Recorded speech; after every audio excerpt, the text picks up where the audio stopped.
You ever hear a scream that's so sharp it slices the air like a steak knife through jello? That's what kicked off my Saturday afternoon. One high-pitched shriek, followed by the unmistakable thunder of hooves and the plastic symphony of lawn chairs being flung like frisbees at a tailgate. Somewhere between the overturned sangria station and a shattered cake table, my three bulls, Jupiter, Buckshot, and Hank, strolled through the chaos like they were inspecting a crime scene. They weren't charging, mind you, just existing. Which, in their case, is plenty.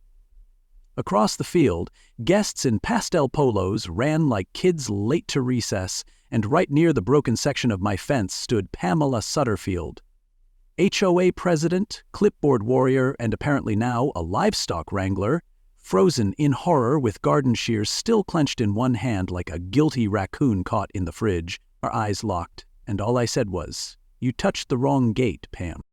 Leave a comment below and let us know where you're watching from. If you love wild, true-feeling stories packed with twists, justice, and just the right amount of HOA chaos, don't forget to hit that subscribe button. Tomorrow's story is even more jaw-dropping, and trust me, the surprises coming next, you won't want to miss them. Now that moment didn't just happen out of the blue, no. The storm had been brewing for days, hell, for months, but 3 days earlier was when the pressure really started cooking. I'd just finished feeding the animals and was heading inside when I'd noticed something strange, faint scrapes around the lock on the eastern gate. Now this wasn't some decorative little fence with pickets and charm. This was steel reinforced again, and backed with a digital latch keyed to my fob. Why? Because on the other side of that line lives the HOA kingdom of Hickory Glen Estates, where power is measured in bylaws per minute and the air always smells faintly of entitlement and lavender mulch. My bulls aren't aggressive, but they're territorial. You cross their line without an invite? Let's just say it's not a Pinterest experience. I walked back into the barn, checked the motion sensor logs, and sure enough, 2 triggers just after midnight the night before. Now, I'm not paranoid, but I didn't spend years consulting on livestock containment just to ignore signs of a meddling amateur. So I pulled up the footage from the security camera mounted on the corner beam, and there she was. Pamela Sutterfield, flashlight wedged in her mouth like a cheap cigar, fiddling with my padlock like she was auditioning for a heist movie nobody asked for. It would have been funny if it weren't so stupid. There's a kind of confidence that only comes from never having been told no, and Pam wore it like perfume. She wasn't sneaky. She was committed. It was the kind of idiocy that made you lean back and think, wow, she really believes the law bends with her garden club schedule. Pam had been a problem since the day she slipped into power like a fox in orthopedic flats.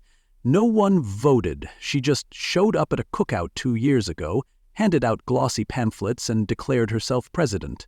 Since then, we've had Unified Mailbox Color Day, a ban on holiday inflatables taller than a toddler, and one elderly couple fined for their emotionally misleading ceramic gnomes. But she didn't stop at ornamental fascism.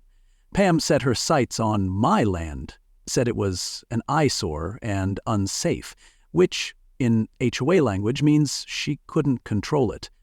I ignored her, figured sooner or later she'd find a new hobby. But like a dog with a chew toy she didn't pay for, she kept coming back. What struck me wasn't just that she tried to tamper with the gate, it was that she thought she could do it and get away with it.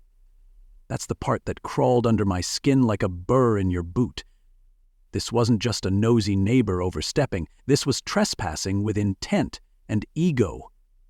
And when someone like Pam crosses a line, they don't expect resistance. They expect submission. I didn't react that night, didn't call the sheriff, didn't confront her. No, I did what every good rancher knows how to do. I watched. I waited. And I prepared for the day when Pam's fantasy of control would run headfirst into the reality of a 1,000-pound animal who doesn't give a damn about HO-approved lawn decor. 3 days before the bulls made their grand debut as unintended party crashers, I walked out to check my mailbox and found something so aggressively cheerful, it felt like getting hit in the face with a cupcake. It was a pastel flyer with scripted fonts and daisies in the margins, boldly announcing Spring's Serenity, social field by the ridge, food, games, community, joy. At first I chuckled, thinking it was a mistake. Then I saw the tiny map. That scenic ridge? That was my land, my working pasture, the one with livestock, electric fencing, and more keep-out signs than a conspiracy theorist's bunker. I stared at the paper, confused, then amused, then annoyed. Like someone who just realized their neighbor borrowed their truck to host a wedding. And just like that, I had a gut feeling this wasn't a misprint. This was a Pamela special. Stick around, because what she did next could have been scripted by a soap opera with a landscaping budget. I marched across the gravel to my nearest neighbor, old Mr. Hayworth, who was leaning on his rake like it owed him money. He chuckled and said, "Oh yeah, Pam's real proud of this one. Says it'll unite the ridge dwellers." I asked if she mentioned whose land she was uniting. He shrugged and said, "Well, she pointed in your direction." Ah, so not only had she co-opted my pasture, she'd done it with the full confidence of a cruise director assigning cabin. I went home and reread the flyer. Nowhere did it mention permission or owners or livestock, just fun for all, which translated from HOA language means you weren't consulted. And that's when I realized, to Pam, property lines were just polite suggestions, like RSVP cards or stop signs in parking lots. And that thought, it clung to me like the scent of fertilizer on a windy day. If she was bold enough to promote a party on my land, what else had she already done? So I did what any responsible man does when he lives near people who call gnomes psychologically disruptive. I prepped. First, I checked the fence. Sure enough, there was more damage than I noticed before. One lower bar had been loosened and the padlock had been scratched like someone had tried every key on their janitor ring. Then I upgraded the gate with reinforced brackets, steel bolts, and a new digital latch that made a satisfying click. The kind of click that says, "Try me. I dare you." On top of that, I added a second trail cam aimed lower to catch anyone trying to slink in like a raccoon with an agenda. It was subtle but smart, because if Pam was staging a coup with cupcakes and cabanas, I wasn't going to wait for the HOA cavalry to trample my pasture. Something told me I'd need more than locks and signs to protect myself. And trust me, I had no idea just how right I was. But that's coming. That night, I sat on the porch, sipping coffee and watching the sun slip behind the ridge. The same ridge I now apparently shared with the community, whether I liked it or not. The irony wasn't lost on me. Pamela had declared a Spring Serenity social on land she didn't own, surrounded by animals she didn't understand, and with people she barely tolerated. All in the name of peace and unity, which, coming from Pam, was like being offered a hug by someone holding a taser behind their back. She once fined a man for installing a doorbell camera too visible from the sidewalk. Another time she tried to ban wind chimes over 5 inches long, said the tones were emotionally manipulative. And don't get me started on the gnome purge of last October. So when she said serenity, what she meant was submission. The kind you get when everyone agrees not to look her directly in the eyes, but as she was about to find out, serenity looks a lot different when it comes with horns. I planned to confront her the next day. Not angrily, just plainly. I figured she'd spin it like she always did, and she did not disappoint. When I walked over to her place, she met me on her front step with a lemonade in hand and a smile so fake it could have filed taxes as a fictional character. I asked about the flyer. She said it was symbolic. I asked about the land. She called it community adjacent. I pointed out the gate. She said it blocked the view. Of what? The back of my barn? My water trough? Jupiter's butt? She waved it all off like my entire property was a decorative privacy screen for her social vision board. And then, she said, it dead serious, "You'll thank me later." That's when I knew she'd already made up her mind. She wasn't asking permission. She wasn't even pretending to. She was assuming control. And that's how I found out I was hosting a party I didn't plan. Do you ever watch a group of well-dressed suburbanites lose their minds in slow motion? That was the vibe at exactly 3:57 p.m. on what was supposed to be a serene Saturday. The Spring Serenity Social kicked off with yacht rock blasting from a portable karaoke rig and an ice chest full of lukewarm sodas sweating on a folding table. The air smelled like over-applied sunscreen and questionable deviled eggs, and I couldn't help but notice that not a single guest looked like they'd spent more than 5 minutes outside in the last decade. There were wide-brimmed hats, matching visors, and one guy wearing boat shoes on dry land like he was ready to flee to safety at the first sign of dirt. From my back porch, I watched the whole thing unfold like a live-action sitcom, with no laugh track, just the low hum of HOA arrogance marinated in entitlement. And yet, I waited. It was the kind of patience you learn after years around livestock. Animals don't respond to noise. They respond to intent.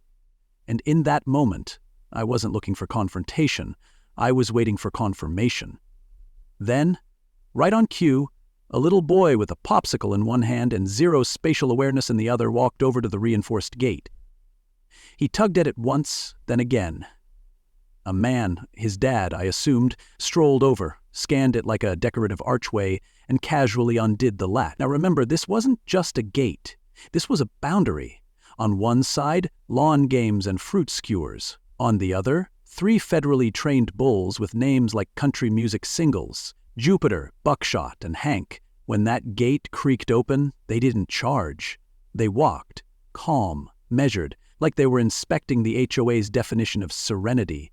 And let me tell you, nobody passed inspection. The first reaction was silence, which quickly turned into chaos. One woman shrieked and dove behind a folding chair. A man tripped over a sprinkler head and tried to climb into a cooler, only to knock it over and soak himself in flat root beer. A group of teens made a beeline for the woods, screaming like extras in a zombie flick. Meanwhile, the bulls just existed. No rage, no chase, just presence, and that was enough. People scattered like squirrels on roller skates, slipping, shouting, and flailing in unison, and in the middle of it all, standing stiff as a garden gnome mid-seizure, was Pam Pam, wearing a floral scarf, holding a clipboard, and watching her event crumble like a gluten-free cookie in a rainstorm. Her face collapsed faster than her folding cabana. But I wasn't done watching. Not yet, because the real moment hadn't arrived.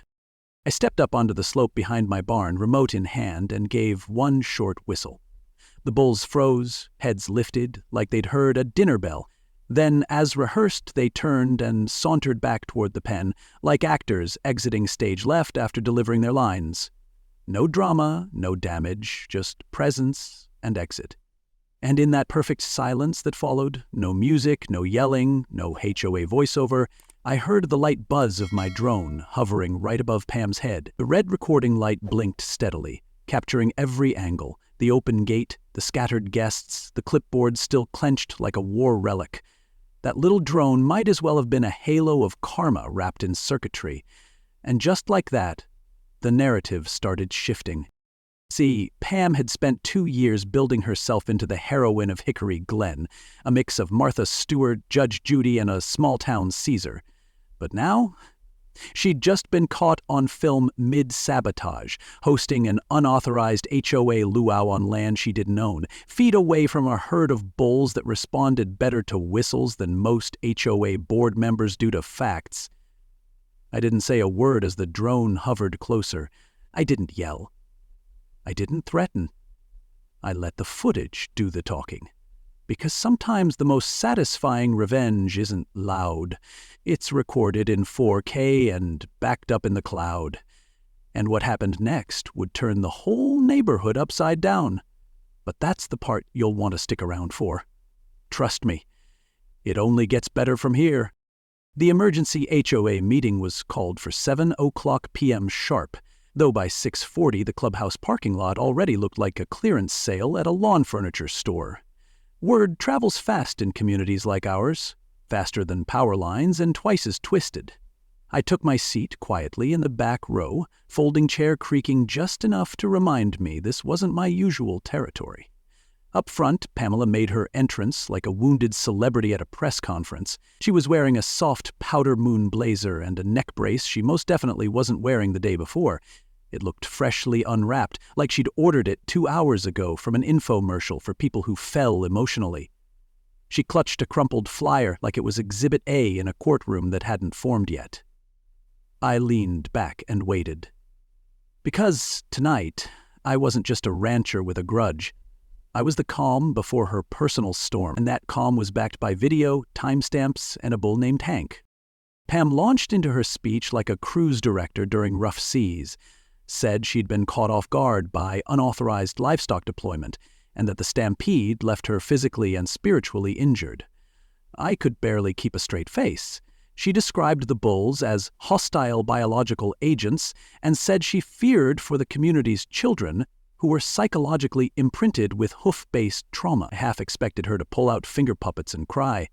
The room stayed quiet, not out of sympathy, but the kind of hush you hear before a slow-motion car crash. When she started referring to my pen as a containment failure waiting to happen, I stood up and asked if I might share a few things. She hesitated. The board nodded. And that's when I rolled the projector cart to the front. No words, just one quiet setup, one HDMI cable, and a blinking cursor. The real story was about to begin, and it didn't need a neck brace to get attention. I played the footage straight through, no music, no narration, just cold, high-definition truth. The drone captured Pam cutting the lock, waving in guests, and sipping from a wine tumbler while gesturing toward a banner that read, HOA VIP Lounge. Then came the open gate, the kid pulling at the latch, and the bulls stepping into the chaos like unexpected wedding guests. My favorite part? A freeze frame of Pam grinning as the cake table flipped in the background. No one said a word. They didn't have to. You could feel it, the slow turning of the crowd, like churchgoers watching their preacher get caught sneaking snacks during a fast. The HOA board members exchanged looks, and somewhere in the back, someone actually muttered, "She really did it." It wasn't loud. It didn't have to be. It landed like a brick in a kiddie pool. Pam tried to pivot, bless her heart, claimed the footage was taken out of context, said I'd weaponized livestock with military-grade precision and had trained them to respond to psychological cues. I calmly laid out a binder. Inside, documentation of my livestock permits, veterinary reports, property deeds, gate photos, and an affidavit from Deputy Klein confirming the animals never made contact with a single person. I also presented the drone footage metadata just in case someone wanted to argue timestamps. Then I slid in a screenshot of a group text Pam had sent to 2 other board members where she joked about borrowing the pasture for the afternoon. Suddenly the room wasn't just quiet. It was judgmental. One woman crossed her arms. Another shook her head slowly, like she was mourning a casserole that had gone bad. I closed my binder and stepped back without raising my voice. I didn't have to. Pam had built herself a platform out of gossip, control, and assumption. I just brought the receipts. As I walked back to my seat, someone in the front row said under their breath, "That bull had better manners than she did." A ripple of chuckles broke the tension, and I knew in that moment.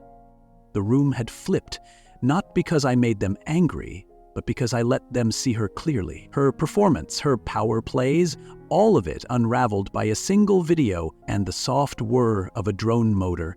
And just like that, the stage was set for a reckoning.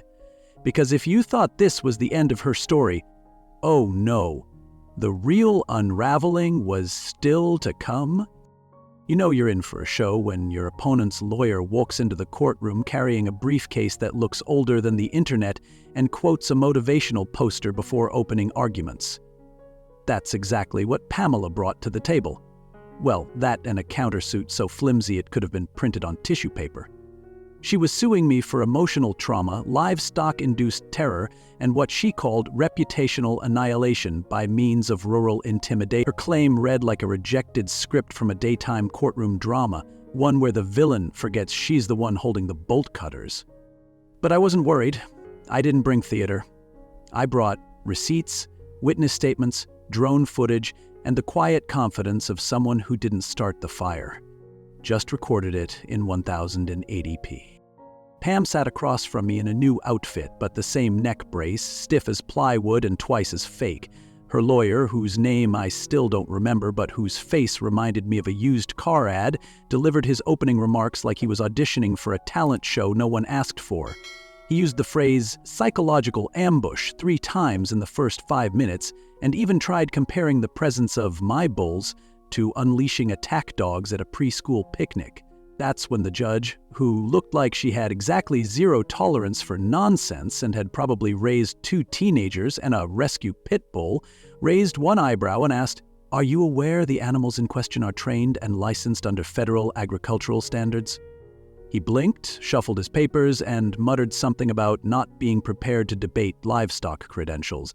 That was the sound of Pam's case springing its first leak. Then it was our turn. My attorney, cool, direct, and blessed with a kind of voice that made nonsense shrivel, laid out the facts like she was arranging a buffet, organized, labeled, and impossible to ignore. She started with property ownership records, then moved to the fence footage, motion sensor logs, and the crown jewel, the drone video of Pam, smiling while she sliced through the lock like she was preparing a ribbon-cutting ceremony. Each piece of evidence was time-stamped, clear, and damning. Deputy Klein testified next. He confirmed that I'd called ahead. The bulls never made physical contact with anyone, and Pamela had admitted on site to opening the gate. By the time he finished, even her lawyer looked like he wanted to slide under the table and call it a day. You could feel the narrative shift again, like a seesaw finally dropping to the side with all the weight. Pam took the stand last. Bless her deeply confused heart. She wept. She paused dramatically. She claimed to have hooves imprinted on her soul and described my bulls as monsters sent to enforce rural dominance. At one point, she said I was a recluse with a grudge against civilization, a man who had turned livestock into tools of revenge. The judge asked her calmly, "Do you have any documentation of injury or medical evaluation?" She said her healing was spiritual. My attorney didn't even object. She just let Pam keep talking. Every sentence dug her deeper, like a backhoe powered by ego. And the final nail? A clip of her laughing with 2 neighbors the night before the event, rehearsing what to say if anyone questioned who owned the land. "Just act confused," one of them said. "He'll get over it." Turns out, The judge didn't need long. She dismissed Pam's countersuit in full, called it reckless, unfounded, and bordering on malicious. Then she ruled in my favor for trespassing, property damage, and endangerment. She ordered Pam to cover repair costs, security system updates, and even the disruption to my livestock handling schedule, but the real blow came when the judge approved my request to publicize the ruling. In a neighborhood like ours, where gossip flows like lemonade at a July picnic, that verdict would echo louder than any fine. As I stepped out into the courthouse hallway, a few neighbors who'd shown up to support gave me quiet nods. I didn't gloat, I didn't strut, I just took a breath. Justice doesn't gallop in with fanfare. It strolls in with documentation, chews grass calmly, and wears a name tag that says, Hank. And if you think Pam learned her lesson right then and there, well, you'll want to see how the next part plays out. Pamela's resignation came the way all great neighborhood dramas end. Quietly, with too many adjectives and not enough accountability. The email arrived at 6:12 p.m. on a Tuesday, subject line, Reflections from a Wounded Leader. It read like a farewell tour from someone who thought she was being forced out of public office instead of stepping down from a volunteer HOA role. She cited unprecedented emotional hostility, claimed she had been spiritually sabotaged by rural aggression, and promised to pursue a season of personal reflection away from positional authority. Translation, she got caught, got clowned, and got out. No apology, no ownership. Just a dramatic swan dive off the throne she'd built out of bylaws and clipboard smugness. Still, her departure lifted a weight off the neighborhood like someone had finally uninstalled a broken smoke alarm that had been beeping for 2 years straight. The air changed. Literally and figuratively. No more surprise citations for lawn flamingos. No more HOA-wide emails about the psychological impact of mismatched mulch. The new acting HOA president, Betty Clifton, a retired schoolteacher with the diplomacy of a judge and the patience of a duck, came by with a tin of muffins and a request. Would I consider hosting a little community event to teach folks about livestock safety and property boundary? The irony nearly made me spit my coffee, but I said yes. A week later, I set up folding chairs near the newly repaired fence. Jupiter, Buckshot, and Hank stood like statues while I explained how they responded to whistles, hand signals, and yes, mood. The crowd was amazed, especially the kids, who stared like I'd brought out magic bulls from a storybook. One even asked if the bulls had favorite songs. I said, well, Jupiter seems partial to classic Willie Nelson, and the look on that kid's face made the whole ordeal feel worth it. That clip, just a casual moment of me scratching Hank's head while explaining how livestock can be trained to de-escalate chaos, somehow went viral. It got shared in a local Facebook group, then picked up by a small agricultural college, then passed along to a university researcher studying animal behavior in high-stress settings. Before I knew it, I had professors emailing me asking if they could study the footage of the bull event, as it was now being informally called. I even got a request to speak on a panel. Me, a guy who just wanted to be left alone with his pasture and some peace and quiet. That's when I realized Pamela's attempt to make me look dangerous had turned me into a minor rural celebrity. Sometimes the wind changes direction, not because you push, but because someone else opens the wrong gate at the wrong time. And then came the statue. A local artist named Marla, who lived 2 streets over and made wind chimes out of scrap metal until Pam banned them, approached me with an idea. She said, "We need something to mark what we all lived through. Something funny, but true." I said, "Go for it." A month later, she unveiled a 4-foot welded sculpture at the edge of the community park. It featured a bull in sunglasses nudging a broken clipboard titled The Reckoning. Kids took selfies with it. Adults chuckled and patted me on the back. One teenager dubbed it Tank Jr., even though the bull in question had been Hank. I didn't correct him. The point wasn't accuracy, it was memory. Every time I passed that statue, I smiled. Not because I'd won anything, but because the truth had finally stood up on its own 4 legs and refused to move. Life returned to normal, which in this case meant quiet mornings, slow evenings, and the occasional neighbor dropping off baked goods with a wink and a joke about HOA PTSD. Pamela's house went up for sale. Her name faded from meeting notes, and no one ever did take down the sign near the ridge. Private land now with extra horns. As I sat on my porch one afternoon, coffee in hand, Jupiter grazing in the distance, I realized something. That fence out back, it was never just about bulls or boundaries. It was about limits, about knowing when to say enough is enough. Pamela thought a fence blocked a view. She didn't know it was holding back a storm. And in the end, it didn't take shouting or revenge to restore peace. It took patience, proof, and one perfectly timed whistle.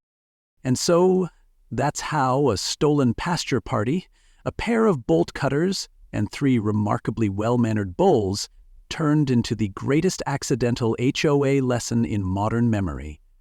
I didn't set out to prove a point. I didn't want attention, a statue, or a viral clip.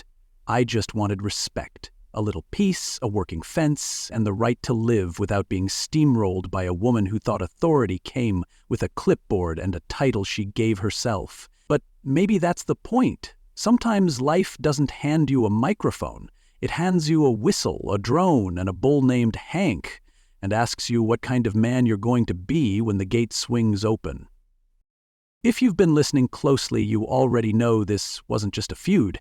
It was a masterclass in boundaries, literal ones, sure, but also the kind we set for how we're treated, for how much noise we allow into our lives before we finally say, "That's enough."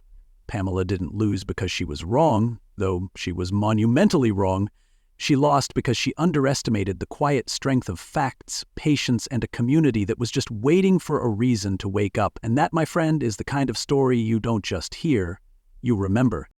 So if this tale of bulls and bylaws, fences and foolishness made you laugh, made you nod, or made you feel just a little more seen, go ahead and hit that like button. Leave a comment below and tell us where you're listening from, or if your neighborhood's got a Pam of its own. We want to hear your story too. And don't forget to subscribe to the channel because next time, we've got another wild one coming. Same kind of justice with even juicier surprises. Because in this world of barking rules and broken gates, sometimes the best sound is a calm voice, followed by the quiet click of a camera.